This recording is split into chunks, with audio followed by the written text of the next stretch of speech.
I was there at the gate, and I'm like, that's Mike Shinoda of Linkin Park. And I'm looking around, I'm like, and that's the rest of the band. Oh. Linkin Park is on our plane. Linkin Park. Where'd you guys fly?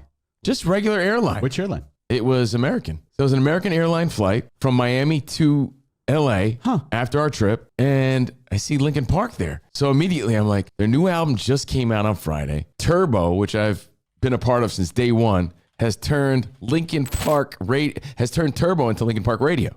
Turbo. Yeah. So I'm like, do I go up and say, yo, man, congrats on the new album? Do I say hello? Meanwhile, it's like 7 a.m. barely. And I had this internal debate of, do I take a quick selfie? Do I say congrats, a simple hey, or do I leave them alone? And that's really the question. I mentioned it on Fox Sports, but didn't bring it up here. So wanted to say that happened.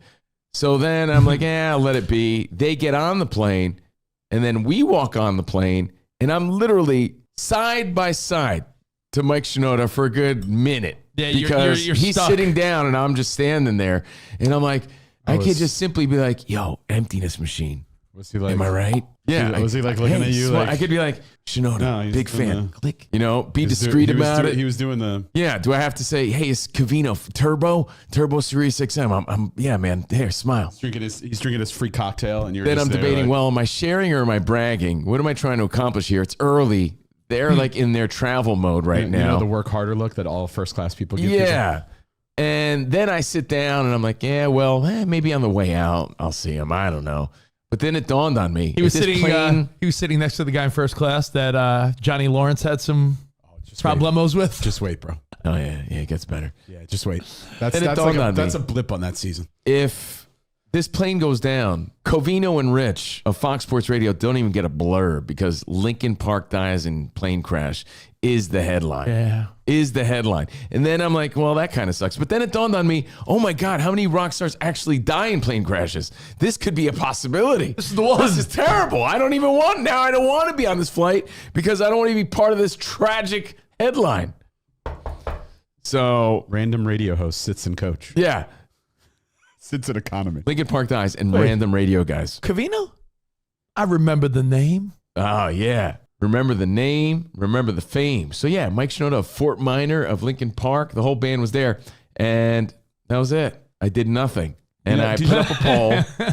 Where to go? I put up a poll. I said, what would you do? And most people would have said a simple, hey, congrats on the new album. Like 60% of the people. Question. Yeah. Did you see anybody else? No. Approaching them? Nobody was bothering them. So you know what? They're very, what's interesting about Linkin Park? Most wouldn't recognize them. Yeah, they're very nondescript.